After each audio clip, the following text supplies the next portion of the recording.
নিত্যানন্দ শ্রী অদ্বৈত গদাধর শ্রীবাসাদি শ্রী গৌর ভক্তবৃন্দ। সবাই জোরসে প্রেম দিয়ে বলুন হরে কৃষ্ণ কৃষ্ণ কৃষ্ণ হরে হরে, হরে রাম রাম রাম হরে হরে।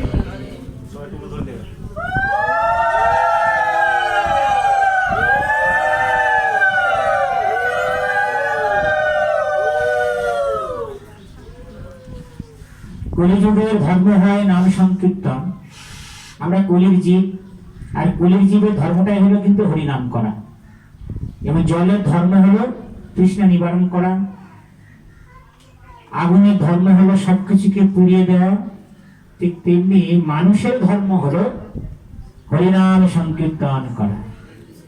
হরিনাম সবাই করতে পারবে, যিনি ভক্ত হয়েছেন তিনিও করতে পারবেন, যিনি ভক্ত হয়নি তিনিও করতে পারবেন। নাম করতে কারো ভগবান নিষেধ করেননি, ঠিক আছে। হয়তো সাধু সকলার হওয়া সম্ভব নাও হতে পারে, কারণ সকলার পরিস্থিতি সমান নয়, কিন্তু হরি নাম সবাই করতে পারে। এই যে একটা আমাদের সমাজের মধ্যে কিছু অপপ্রচার বা অপসিদ্ধান্ত আছে, যে হরিনাম করতে গেলে আগে হয়তো খাওয়া দাওয়া কিছু ত্যাগ করতে হবে। না, হরিনাম করাটা শুরু করে দিন। আপনি কি খাচ্ছেন বা কি পড়ছেন বা কোথায় যাচ্ছেন, সেটা তো নামের প্রভাবে আস্তে আস্তে ওগুলো কাটবে। নাম যদি না শুরু করেন ও তো কোনোদিনই কাটবে না, ঠিক কিনা? একদম কৃষ্ণ ভক্তির সিদ্ধান্ত হলো সাইন্টিফিক। সেই জন্য শাস্ত্র বলছে যে চৈতন্যের ভক্তগণের নিত্যকর সঙ্গ, তবে তো জানিবে সিদ্ধান্ত তরঙ্গ। কোন সিদ্ধান্তটা ঠিক আর কোন সিদ্ধান্তটা ভুল, সেটা আপনি শাস্ত্র গ্রন্থ না পড়লে যেমন জানতে পারবেন না, তেমনি চৈতন্যের ভক্তগণের সঙ্গ না করলে সেই সিদ্ধান্ত কিন্তু জানতে পারবেন। তো এখানে যা আছে সব চৈতন্যের ভক্ত। চৈতন্য মহাপ্রভু তিনি কলিযুগে অবতীর্ণ হয়েছেন। এই চৈতন্যদেব তিনি দাপর লীলা করেছিলেন, বৃন্দাবন লীলা করেছিলেন। তখন রাধা কৃষ্ণ আলাদা আলাদা ছিল, কিন্তু কলিযুগে ভগবান কি চিন্তা করলেন না, প্রতিটা যুগে ভগবান নারীকে সঙ্গে রেখেছিল। সত্য যুগে সত্যনারায়ণী, ত্রেতায়তে সীতা ঠাকুরানী, তারপরেতে রাধারানী, আর কলিযুগে ভগবানের পাশে কি আছে? এই দেখুন এই পঞ্চতত্ত্ব আলেখ্য দেখুন। মাঝখানেতে চৈতন্য গোসাই, দক্ষিণে নিতাই চাঁদ, বামে গদাধর, আর মধ্য মাঝে দাঁড়াইয়ে আছে আমার চৈতন্য প্রভু। তাহলে আমরা জানি নারী সাধারণত বাম দিকে থাকে, তাই না? হরি বল, কথা বল। তাহলে মহাপ্রভুর বামে কি আছে? মহাপ্রভুর বামে আছে গদাধর পণ্ডিত। শাস্ত্র বলছে এই গদাধর হলো রাধা ঠাকুরানী স্বরূপিণী। তারপরে দেখুন নিত্যানন্দের ডান দিকে আছে সদাশিব অদ্বৈত প্রভু, আর গদাধরের বাম দিকে আছে ভক্ত প্রভার শ্রীবাস ঠাকুর। এই পঞ্চতত্ত্ব। কিন্তু শ্লোকে বলছেন এই পাঁচজন দেহ, কিন্তু আত্মা একজন। পঞ্চতত্ত্ব আত্মকং কৃষ্ণং ভক্ত রূপ স্বরূপ, ভক্ত অবতারকং নমামি ভক্ত শক্তিকং। তা ভগবান কেন আল্লাহর শরীর ধারণ করলেন? না লীলা করে আমাদেরকে জানান দেওয়ার জন্য, লীলা বিস্তার করে আমাদের শিক্ষা দেওয়ার জন্য আল্লাহর শরীর ধারণ করেছেন। ভগবান কৃষ্ণ যখন কুরুক্ষেত্রের যুদ্ধে অর্জুনকে জ্ঞান প্রদান করলেন, অর্জুনকে জ্ঞান প্রদান করলেন, গীতার শেষের দিকে অর্জুনকে বলছেন, অর্জুন মনমনা ভব মদ ভক্ত মদ জাজি মাম নমস্কুর। আর তুমি কার কথা ভাবছো? তোমার ভাবনাটা আমার ভাবনায় নিয়োগ করো, তুমি সর্বদা আমার কথা ভাবো। কে বলছেন? ভগবান বলছেন। কাকে বলছেন? ভক্তকে। তাহলে ভক্তের ভাবনাটা কার প্রতি হবে? ভগবানের প্রতি। তাহলে মনে মনে ভাবো, আমার কথা ভাবো। মদ ভক্ত। কার ভক্ত হবে? আমাদের সমাজে তো অনেকের ভক্ত আছে, নেই না? দেবদেবীর ভক্ত আছে, দেশের ভক্ত আছে, নিজের সংসারের ভক্ত আছে, আবার ভগবানের ভক্ত আছে। তো ভগবান বলছে ভক্ত যদি হতে চাও আমার ভক্ত হও। কেন না? আমার ভক্ত হলে তোমার প্রকৃত কল্যাণ হবে। আমার ভক্ত হলে তুমি সিদ্ধান্ত জানতে পারবে যে কৃষ্ণকে সেবা করলেই আলাদা করে দেবদেবী বা অন্যান্য কারো সেবা করতে লাগবে না। কৃষ্ণ হলে মূল। মূলেতে যদি আপনি জল ঢালেন, জল সিঞ্চন মূলঞ্চ, মূলেতে যদি আপনি জল ঢালেন তাহলে শাখা প্রশাখা ডালপালা পাতা সবাই তারা বেঁচে থাকবে, ঠিক কিনা? আমরা মুখ দিয়ে খাই না হাত দিয়ে খাই না চোখ দিয়ে খাই? আমরা মুখ দিয়ে খাই, কিন্তু আমাদের শরীরে যে অন্যান্য অঙ্গ প্রত্যঙ্গ গুলো আছে তারা সেই খাদ্য খাবার পাচ্ছে না। মুখ দিয়ে খাচ্ছি, হাতের বৃদ্ধি হচ্ছে, চোখের বৃদ্ধি হচ্ছে, পায়ের বৃদ্ধি হচ্ছে, শরীরের বিস্তার করছে। তার মানে কৃষ্ণ হলেন মূল। অহং সর্বস্ব প্রভব মত্ত সর্বং প্রবর্ততে ইতি মত্তা ভজন্তে মাম বুধা ভাব সম্বন্ধিতা।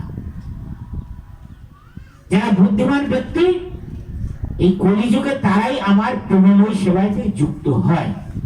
সেই জন্য কৃষ্ণ চিন্তা করলো যে আমি এত জ্ঞান অর্জুনকে দিলাম, কিন্তু জ্ঞানই জ্ঞান রয়ে গেল, কিন্তু প্র্যাকটিক্যাল করছে না, তাই না? আমার ভক্ত হচ্ছে না। মদ জাজি মানে আমাকে অর্চন করো, আমাকে পুজো করো, আমাকে আরতি করো, আর নমস্কার নাম নমস্কার, নমস্কার যদি করতে হয় আমাকে করো। কিন্তু ভগবান এটা বলছে না যে তোমার পিতা মাতা গুরুজনদের নমস্কার করো না, সেটা কিন্তু বলেনি। ভগবান বলছে প্রথমে আমাকে নমস্কার করো, আমাকে নমস্কার করার পরে তোমার পিতা মাতা গুরুজন যা আছে, দেবদেবী যা আছে, সবাইকে নমস্কার করো। কিন্তু ভগবান যখন দেখলো যে এরা কেউ প্র্যাকটিক্যাল করছে না, কেউ কোনো আচরণ করছে না, শিক্ষাটা রয়ে গেল, তখন কলির ভগবান তিনি কলিযুগে চিন্তা করছে যে জীবেরও দেখিয়া নিদান আমারও গৌর ভগবান, গোলকের প্রবোধন আনিলেন হরি। তিনি দেখলেন যে এদেরকে শিক্ষা দিতে গেলে আগে আমাকে ভক্ত হতে হবে। আমি যদি ভক্ত না হই আর আমি যদি এদের শিক্ষা না দিই, এরা কোনোদিনই প্র্যাকটিক্যাল করবে না, কি তাই না বলো?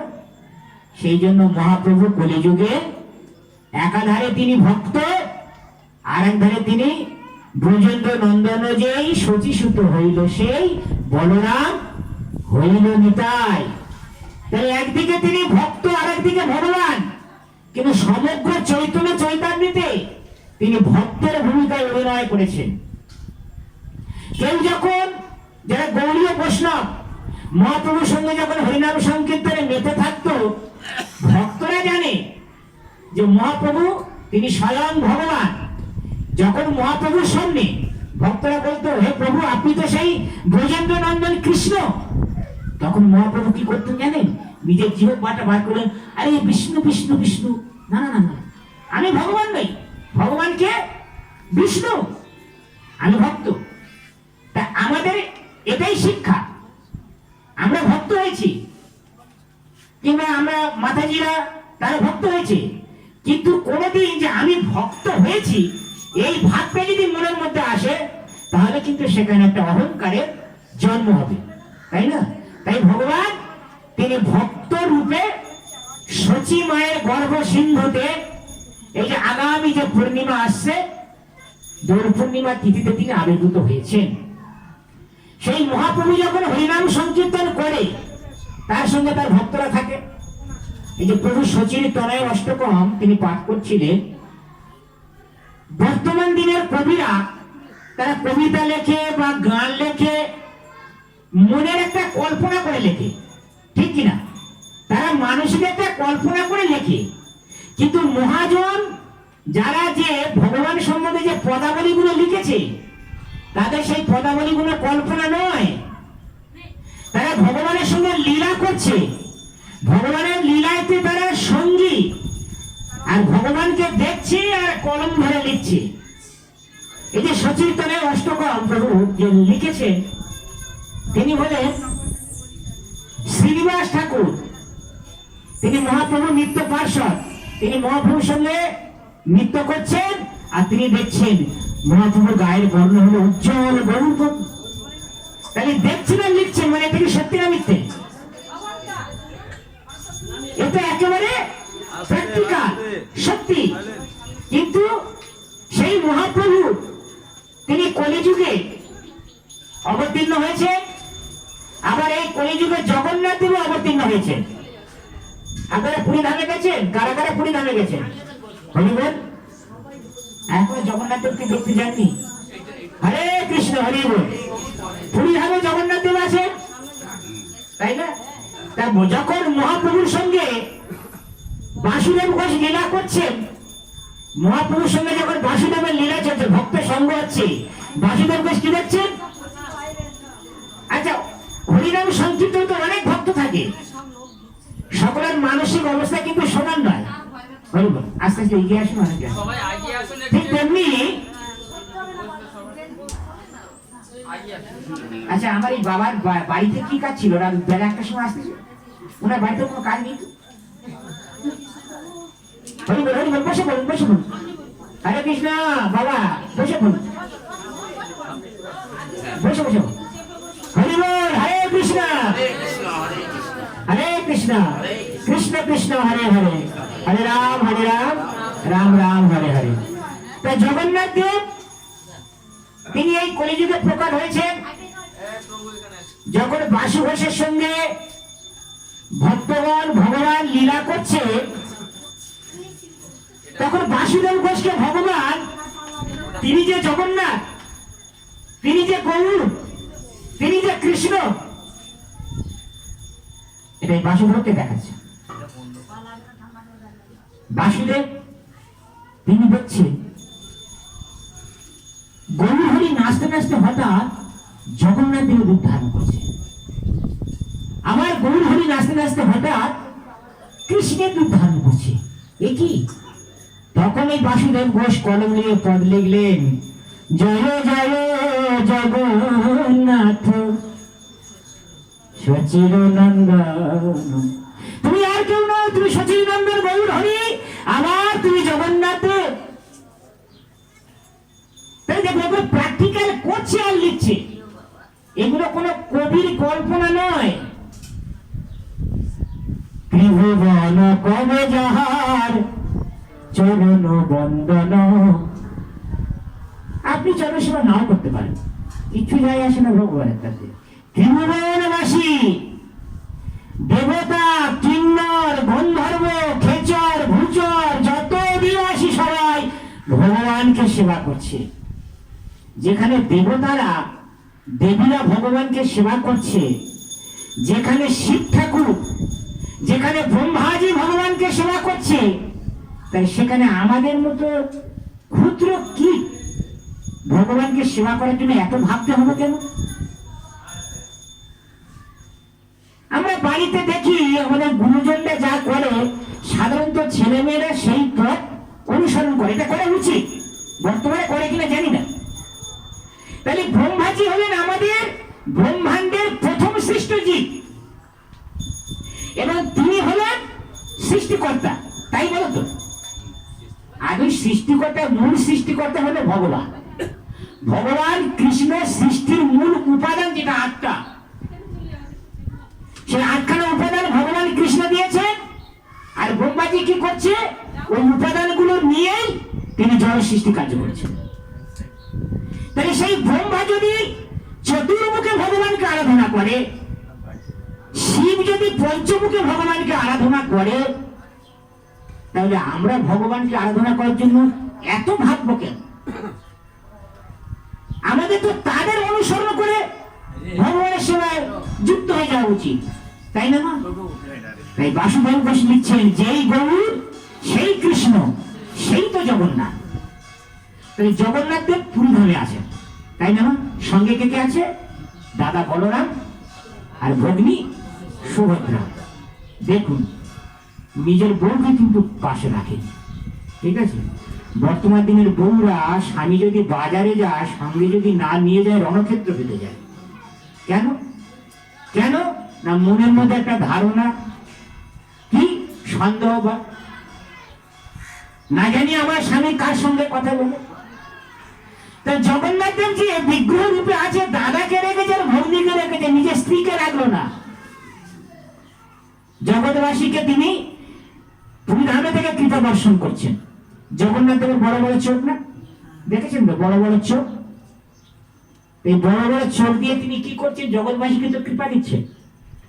বড় বড় চোখ দিয়ে দেখছে কি না, ভগবান জগতে সকলকে এই বড় বড় চোখ দিয়ে কৃপা দিচ্ছেন, কৃপা আশীর্বাদ করছেন। তিনি জগৎবাসী সকলের আশীর্বাদ করছেন যে তোমরা কৃষ্ণের ভক্ত হও। জগন্নাথ তিনি পুরীধামে আছেন, তিনি তো নড়তে চড়তে পারে না। আমরা বলি কি ঠুটো জগন্নাথ, হাত নেই, পা নেই, শুধু দুটো বড় বড় চোখ আছে, তাই না? ভগবান হলেন সচল, ভগবান অচল নয়। এই সচল যে ভগবান, তিনি চলতে পারে, তিনি ফিরতে পারে, তিনি কথা বলতে পারেন। এটা ব্রহ্ম সংহিতায় ব্রহ্মাজি ভগবান কৃষ্ণকে দেখে তিনি লিখছেন, অঙ্গানি যস্য সকল ইন্দ্রিয় বৃত্তি মন্তি পশ্যন্তি পান্তি কলয়ন্তি চিরং যাবন্তি আনন্দ চিনিময় সদুজ্জ্বল বিগ্রহস্য গোবিন্দ আদি পুরুষম তমহং ভজামি। আমরা যেমন আমাদের একটা অঙ্গ একটা কাজে লাগাতে পারি, মুখ দিয়ে খেতে পারি, হাত দিয়ে অন্যান্য কর্ম করতে পারি, চোখ দিয়ে দেখতে পারি। আপনি তো চোখ দিয়ে খেতে পারবেন না, কান দিয়ে তো কথা বলতে পারবেন না, কিন্তু ভগবান তার প্রতিটা অঙ্গ অন্যান্য অঙ্গের কাজ করতে পারে। অঙ্গানি যস্য সকল ইন্দ্রিয় বৃত্তি মন্ত্রী, যার অঙ্গ সকল বৃত্তি কার্য সম্পাদন করতে পারে।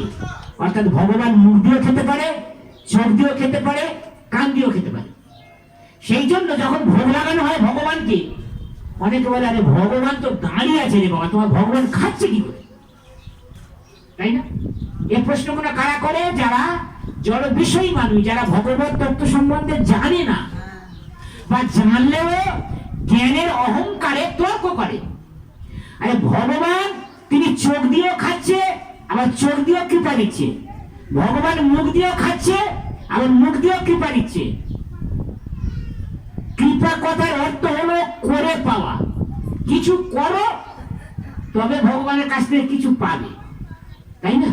আমি কিছু করব না আর শুধু ভগবানের কাছে বলি, হে ভগবান তুমি আমায় কৃপা করো, কৃপা করো, আমায় কিছু দিচ্ছ না।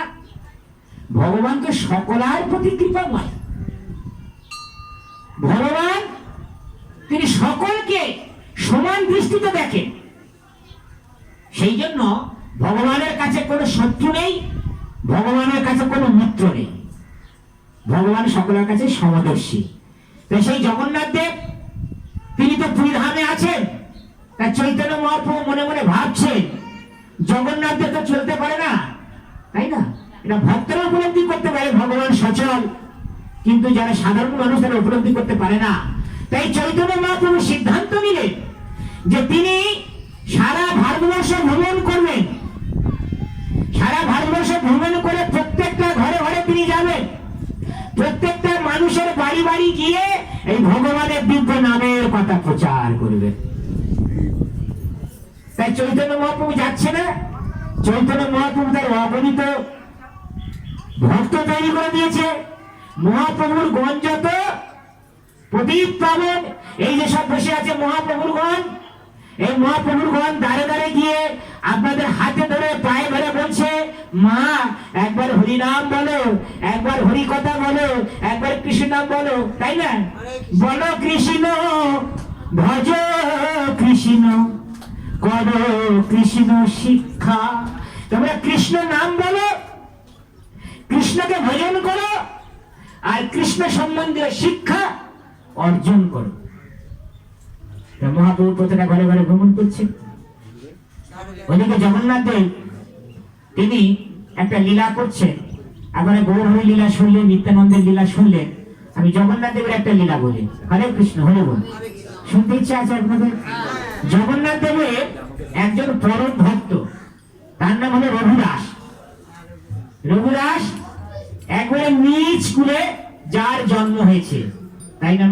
আমরা সমাজে একটু বিচার করি, উচ্চ কুল নিচু কুল করি না?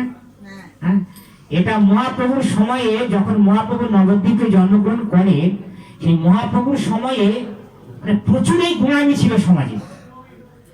ব্রাহ্মণরা বাবারে বাবা, শূদ্র দেখলে, মুচি মেথর দেখলে তার পাশ দিয়েই যেত না, তাদের হাতে খাওয়া তো দূরের কথা। মহাপ্রভু বলল না, এটা তো ঠিক না। মানুষ তো সবাই পরমাত্মা রূপে, ভগবান তো সকলের শরীরের মধ্যে আছে, তাই না? তাই মহাপ্রভু বললেন, কিবা বিপ্র কিবা ন্যাসী শূদ্র কেনে নয়, যেই কৃষ্ণ তত্ত্ববেত্তা সেই গুরু হয়। যে কৃষ্ণকে জানতে পারবে, যে কৃষ্ণ সম্বন্ধীয় জ্ঞান অর্জন করতে পারবে, সে গুরু হওয়ার যোগ্য। সেই মহাপ্রভু এসব অবসিদ্ধান্ত সমাজ থেকে বিতাড়িত করলেন। সেই রঘুদাস, যার নিজ কুলে জন্ম, তিনি ওই জগন্নাথ পুরী ধামে থাকতেন আর সবসময় জগন্নাথ দেবের নাম করতেন। একদিন তার মনে কি ইচ্ছে হলো যে জগন্নাথ দেবের গলায় কি সুন্দর মালা, আমি একটা আমার ভগবানকে একটা মালা পরাবো। উনি ভগবানের সঙ্গে সখ্য প্রেম করেন, অর্থাৎ ভগবান যেন ওনার বন্ধু, এই ভেবে উনি ভগবানের সঙ্গে সখ্য প্রেম করেন, সখ্যতা। তা কি করেছেন, কলার বাকল দিয়ে একটা মালা তৈরি করেছেন, কলার ছাল দিয়ে মালা তৈরি করে একদম মন্দিরের গেটের কাছে দাঁড়িয়ে আছেন। আর জগন্নাথ দেবের যারা পূজারীরা, পান্ডারা, তারা এসে বলছে, এই রঘু, তুই মালা নিয়েছে, কি করবি? বলছে, আমার বড় ইচ্ছা হয়েছে আমার বন্ধু জগন্নাথ দেবকে মালাটা পরবো। ও দেখি দেখি, মূল পূজারী মালাটা হাতে করে, আরে কিন্তু কলার বাকল দিয়ে তুই মালা গেঁথেছিস। তখন নিয়ম ছিল, ওই কলার বাকল দিয়ে মালা গাঁথলে ভগবানকে পড়াতো না, পূজারীরা পড়াতো না। বলছে না, এই মালা ভগবানের গলা দেওয়া যাবে না, যেতে যেতে তবে। এখনো পান্ডাদের উৎপাত আছে, আরে যা যা যা যা, তুই চলে যা বলে তাকে জোর করে মন্দির থেকে বার করে দিল। দেখুন, ভক্ত যদি আঘাত পায়, মনে দুঃখ পায়, মনস্তাপ বড় সাংঘাতিক জিনিস। কাউকে যদি আপনি দুঃখ দেন, সে মনে মনে কিন্তু একটা দীর্ঘশ্বাস ফেলবে, ওটা হলো মনস্তাপ। এই মনস্তাপ কিন্তু ভয়ঙ্কর কাজ করে। ওই জন্য কাউকে দুঃখ দেওয়া উচিত না, বা এমন কোনো কথা বলা উচিত নয় যে আমার কথা শুনে দুঃখ। বাচবে বাক্যের বেগ দমন করতে হবে, অর্থাৎ বিনয়ী ভাবে কথা বলতে হবে।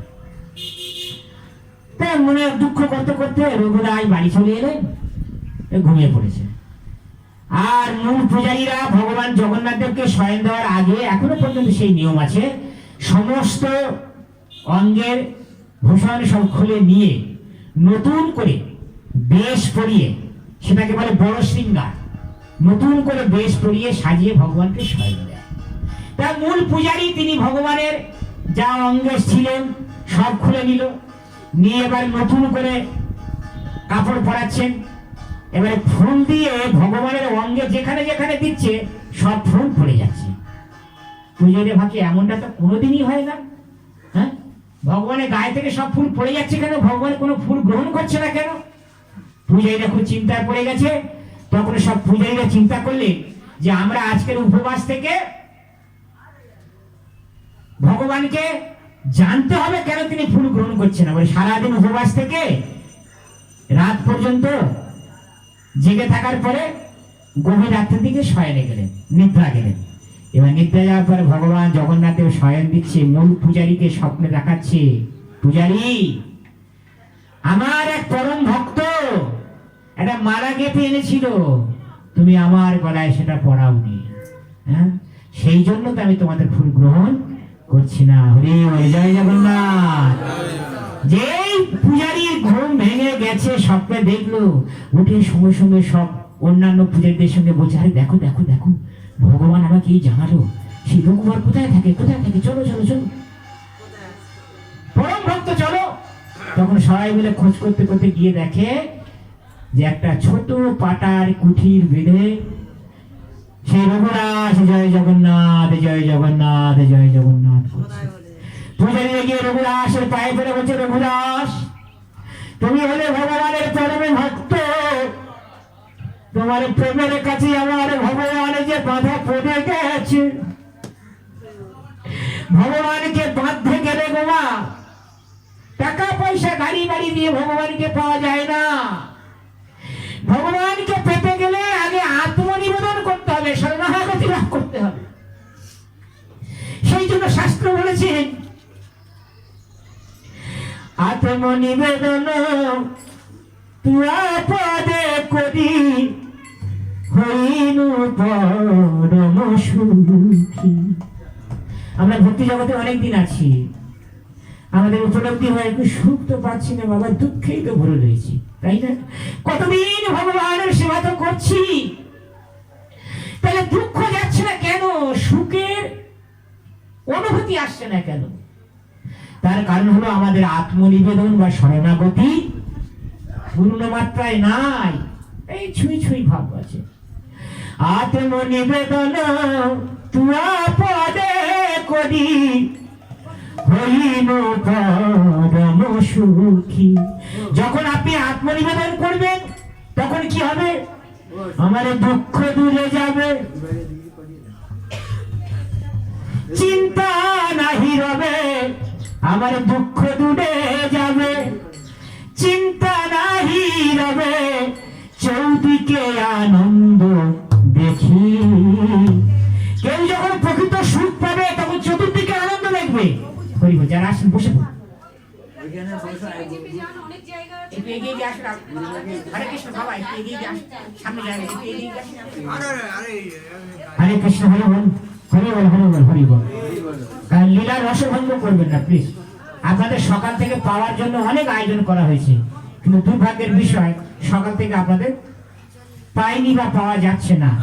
এটা আমাদের একটা দুর্ভাগ্য ছাড়া আর কিছু মনে করি না। তাই কখন আপনি চৌদিকে আনন্দ দেখবেন? যখন আত্মনিবেদন হবে। তারপরে কি? অসকল ভয় অমৃত আধার তোমার চরণ দয়। হে ভগবান, তোমার যে দুটো চরণ, ওই চরণে কেউ যদি আশ্রয় গ্রহণ করে তার শোকও থাকে না, ভয়ও থাকে। শোক ভয় সব দূর হয়ে যায়। তাহলে আমরা ভয় দূর করতে চাই না ভয় রাখতে চাই? হ্যাঁ, আমরা শোক দূর করতে চাই না রাখতে চাই? যদি ভয় শোক দূর করতে চাই তাহলে কিন্তু ওই অভয় পদেতে আশ্রয় নিতে হবে। তারপরে কি হবে? অসকল ভয় অমৃত আধার তোমার চরণ দয়, তাহাতে মুরাদ আশ্রয় লোভিয়া ছাড়িনু ভবের ভয়। যদি অভয় চরণে আশ্রয় গ্রহণ করি, যদি আমার গৌর হরি চরণে আশ্রয় গ্রহণ করি, তাহলে ভবের ভয়, আমাদের এই যে জড়জগতের যে জন্ম মৃত্যুর যে ভয়, পুনরপি জননাম পুনরপি মরণম পুনরপি জননী জঠরে শয়নম, বারে বারে আমাদের চক্রাকারে ঘুরতে হচ্ছে, আর এই দুঃখের জগতে যন্ত্রণা সহ্য করতে হচ্ছে। আমাদের প্রকৃত কর্তব্য হলো এই যন্ত্রণা থেকে মুক্তি পাওয়া। এটাই ভবের ভয়। আপনার টাকা পয়সা নেই, কি করে কি চলবে, ওইটা বড় ভয় না। আপনার ঘর বাড়ি নেই, থাকবো কোথায়, ওটা বড় ভয় নয়। বড় ভয় হলো যে জন্ম মৃত্যু চক্র থেকে উদ্ধার পাওয়া। তোমার সেবায় আছে যত দুঃখ, সেও তো পরম সুখ। হে গৌর হরি, তোমার সেবা করতে গিয়ে কত দুঃখ সহ্য করতে হচ্ছে, কত আঘাত আসছে, কিন্তু ভক্ত জানে এই শোক এই দুঃখ দুদিনের জন্য। কারণ তুলসী দাস বলেছে যে ভক্তের দুঃখ 2-4 দিনের জন্য, ভক্ত সে সদা সর্বদা আনন্দ অনুভব করে। তাই তোমার সেবায় আছে যত দুঃখ সে হতো পরম সুখ। দাও না দুঃখ দাও, তবে দুঃখ সহ্য করার মতো শক্তি দাও। পঞ্চপাণ্ডব কত দুঃখ পেয়েছে, তারা কৃষ্ণকে ভুলে গেছিল? বলুন, ভুলে যায়, কারণ তারা জানে এই দুঃখ তুচ্ছার দিনের জন্য। সুজনক দুঃখ দিবস দুচারি, যারা সুজন তাদের দুঃখ দুই চার দিনের জন্য। তাই তোমার সেবা করে যেটা দুঃখ বলে মনে হচ্ছে সেটা জানি পরম সুখ। সেবা সুখ দুঃখ পরম সম্পদ। সেবা করতে গিয়ে যে সুখ আসছে, যে দুঃখ আসছে, এটা পরম সম্পদ। নাশয়ে অবিদ্যা দুঃখ, তখন অবিদ্যা রূপ যে দুঃখ আমাদের আছে সেটা দূর হয়ে যাবে, নাশ হয়ে যাবে। তাই রঘুবরের চরণ ধরে কান্নাকাটি করছে। রঘুবর বলে, কি সর্বনাশ, আপনারা পূজারী, আপনারা ভগবানকে সেবা করেন, আর আমি একজন নিজ কুলে জন্মেছি, আপনারা আমার পায়ে হয়েছেন। বলে, রঘু রঘু, ভগবান তোমার মালা পর্ব বলে আমাদের ফুল গ্রহণ করছে না। চলো চলো চলো রঘু চলো, তুমি যে মালাটা গেঁথে রেখেছ ভগবান জগন্নাথ দেবকে পরিয়ে দেবে, চলো। তাহলে দেখুন এই ভক্ত ভগবানকে কত ভালোবাসে। রঘুবার এলো, রঘুবার এসে তার সেই মালাটা জগন্নাথ দেবকে পরালো। জগন্নাথ দেব তখন পূজারীদের ফুল সব গ্রহণ করলো। এই রঘুবর মৃত্যু শয্যায় সজ্জিত, বিছানাতে টয়লেট করছে, বিছানাতে পায়খানা করছে, তাকে দেখার মতো কেউ নেই। ওই অবস্থায় বিছানায় শুয়ে আছে, কিন্তু নাম ছাড়ে না। নাম আর নামই তো আলাদা। রঘুবর জানে যে ভগবান তিনি অবশ্যই আমার কৃপা করবেন। তাই রঘুবর এমনি করে অসুস্থ অবস্থায় শুয়ে আছে। ভক্তাধীন ভগবান কি করলেন, তিনি ভক্তকে না দেখলে থাকতে পারে না, ভক্তকে সেবা না দিলে থাকতে পারে না। কারণ সাধুনাং হৃদয়ং মজ্জম, সাধুনাং হৃদয়ং তম। সাধুর হৃদয়ে যেমন ভগবান থাকে, তেমনি ভগবানের হৃদয়ে সাধুরাও থাকে। আমার গণপতি ভগবান জগন্নাথের কি করলেন না, তিনি একটা সাধারণ মানুষের বেশ ধারণ করে এসে রঘুবরকে বলছে, রঘু তুমি এই অবস্থায় থাকো। এই অবস্থায় কেউ থাকে নাকি? সরো সরো সরো, আমি পরিষ্কার পরিচ্ছন্ন করে দিচ্ছি। হরি বল হরি বল। হ্যাঁ, ভগবান তিনি তার একটু বেশটা পরিবর্তন করে সেই রঘুর বিছানা পত্র সব পরিষ্কার করে দেয়, নিজের হাতে ভক্তের মল মূত্র পরিষ্কার করছে। হরে কৃষ্ণ। ভক্তকে সেবা করছে। সেবা করতে করতে করতে করতে রঘুবর একটু সুস্থ হয়েছে। তা দেখুন, জগন্নাথ দেবের সঙ্গে তো নিত্য লীলা করে, জগন্নাথ দেবের গার গন্ধও জানে, জগন্নাথ দেবের কথাবার্তা তার ভাবও জানে। রঘুবরের সঙ্গে এরকম করতে করতে রঘুবর একটু মনে মনে ভাবছে, এ তো আমার বন্ধু জগন্নাথ দেবের মতো একই ভাব, একই কথা, এ তো জগন্নাথ দেব ছাড়া আর কেউ না। একদিন রঘুবর বলছে, আচ্ছা আপনি সত্যি করে বলুন তো, আপনি যে আমার একটা সেবা করছেন, আমার মলমূত্র পরিষ্কার করছেন, আপনি কি? বলছে, আমি আবার কি? আরে আমি তোমার বন্ধু, তুমি আমার বন্ধু, বিপদে পড়েছো, তাই আমি তোমাকে একটু সেবা করার জন্য এসেছি।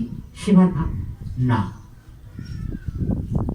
তুমি মিথ্যে কথা বলছো। তুমি আমার বন্ধু, এটা সত্যি কথা, কিন্তু তুমি আমার পরম বন্ধু, তুমি জগন্নাথ, আমি তোমাকে চিনতে পারছি। না না বাবু না। বলে, হ্যাঁ তুমি জগন্নাথ, তুমি মন্দির থেকে ভক্তকে সেবা করার জন্য চলে আসো। হ্যাঁ জগন্নাথ দেব, তুমি তো ভগবান, তুমি যদি মনে করো তাহলে তো আমাকে তো সুস্থ করে দিতে পারো। তুমি যদি মনে করে আমাকে সুস্থ করে দেবে, আর আমি সুস্থ হয়ে গেলে তাহলে বিছানায় তার এমন অবস্থা হবে না, আর তোমাকে সেবা করতে হবে না। তখন জগন্নাথ দেব বললেন, রঘু রঘু, আমি ইচ্ছে করলে তোমাকে সুস্থ করে দিতে পারি, আমি ইচ্ছে করলে তোমাকে এখনই পরিষ্কার করে দিতে পারি, কিন্তু কেন জানো? আমি জগৎবাসীকে শিক্ষা দেওয়ার জন্য এই লীলাটা করছি যে আপন আপন কর্মের ফল সকলকে ভোগ করতে হবে। কর্মফলের বাইরে কেউ যেতে পারবে না।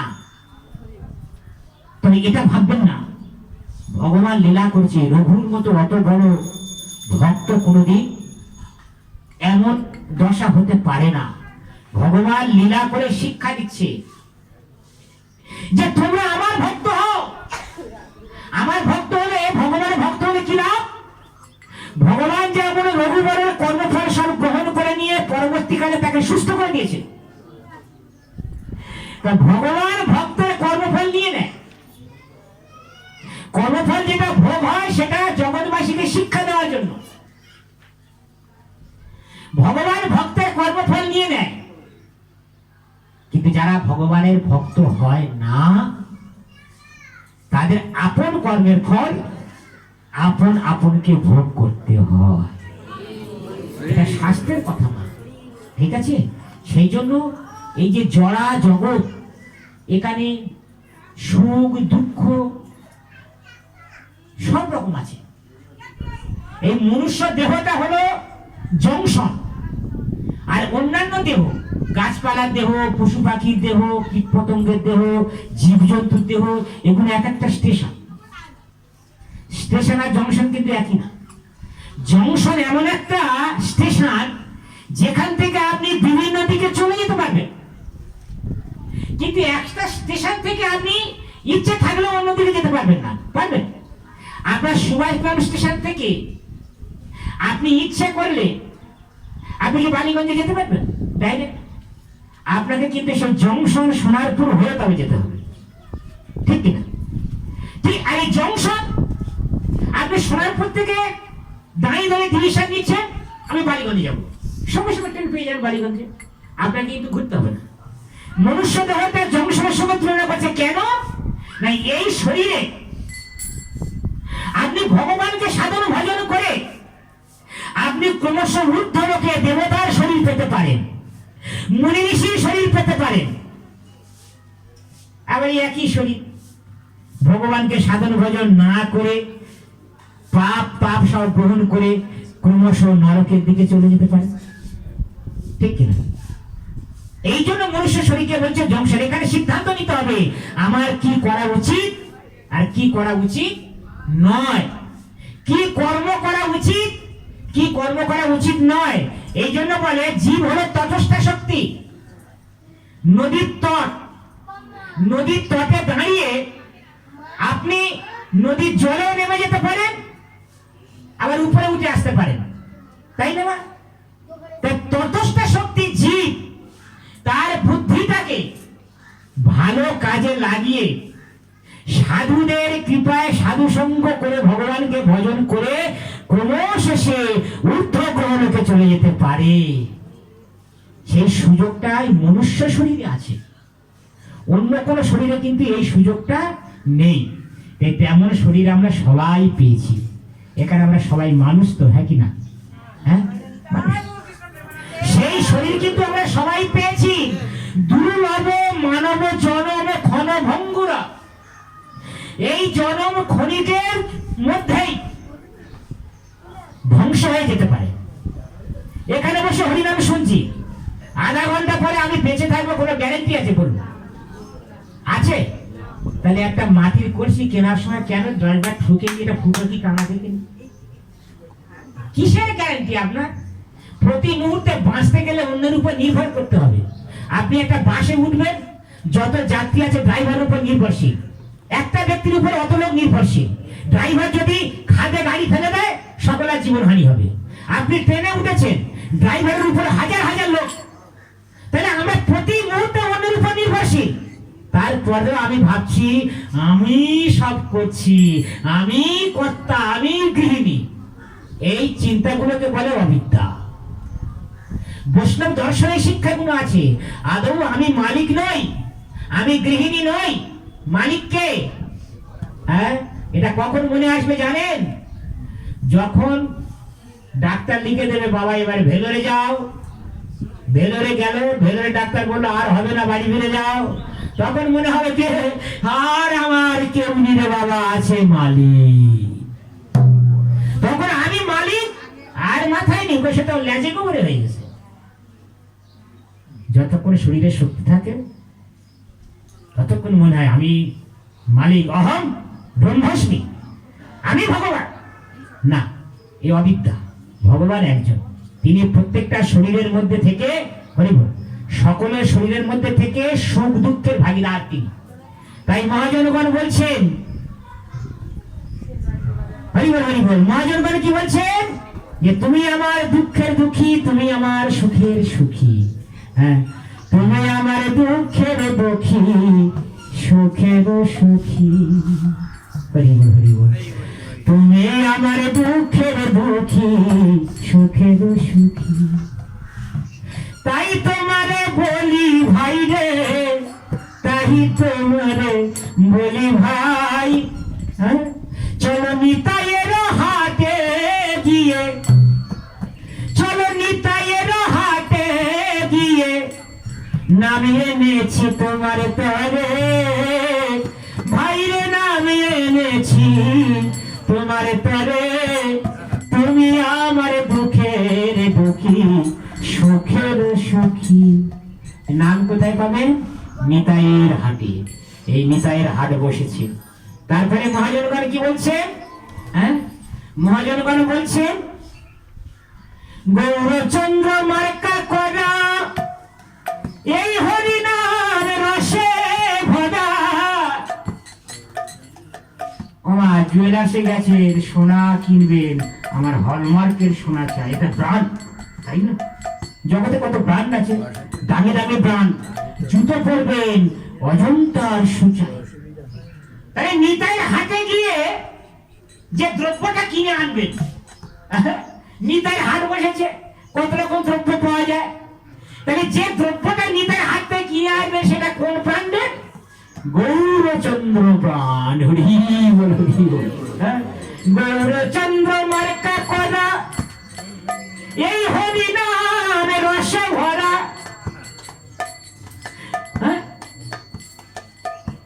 হরিনাম কি? রস, রস, রস, রস দিয়ে ভরা।